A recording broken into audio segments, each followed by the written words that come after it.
The forest creaked under the weight of a sorrowful fog, twisting the gnarled branches into claw-like figures that snagged at the snapping twilight. Clara trudged through the underbrush, her heart thrumming a frantic rhythm in her chest as the path wove deeper into shadows, far from the safety of her car and the glowing lights of town. The tales of this woodland haunted her mind, the whispers of those who wandered and never returned. She brushed away the thoughts, focusing instead on a flickering light that beckoned through the trees.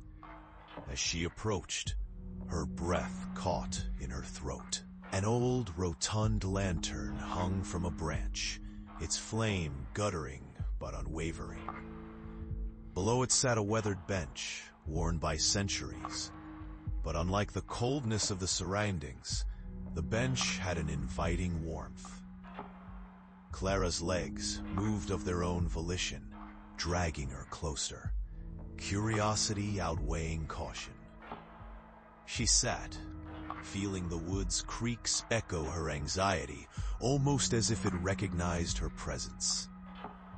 Moments ticked by and the light of the lantern cast swaying shadows that danced around her, their shapes moving independently, swirling in a rhythm all their own. She blinked, and the shadows twisted into vague forms, angles sharpening into distinguished features, faces etched with anguish and longing. "Help us," a voice whispered. It was the voice of a child, sweet and trembling. Clara shivered, cradling her arms in an attempt to fend off the chill that rippled through her. "They took us. You have to help us."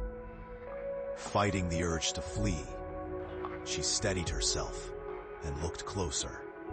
The faces melted into each other, grotesque echoes intermingling in a chorus of despair. "You can join us. We just need you to step away from the light," the child said, its eyes wide pleading. An inexplicable horror gripped her as Clara instinctively glanced toward the lantern.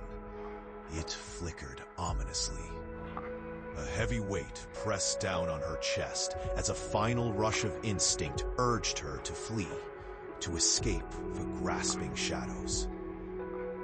But as she turned, the grips of the earth tightened around her feet, roots coiling like serpents, pulling her down into the depths of the forest floor. She screamed, the sound swallowed by the suffocating mist. And then, silence enveloped her once again. When dawn broke, the forest wore a tranquil mask.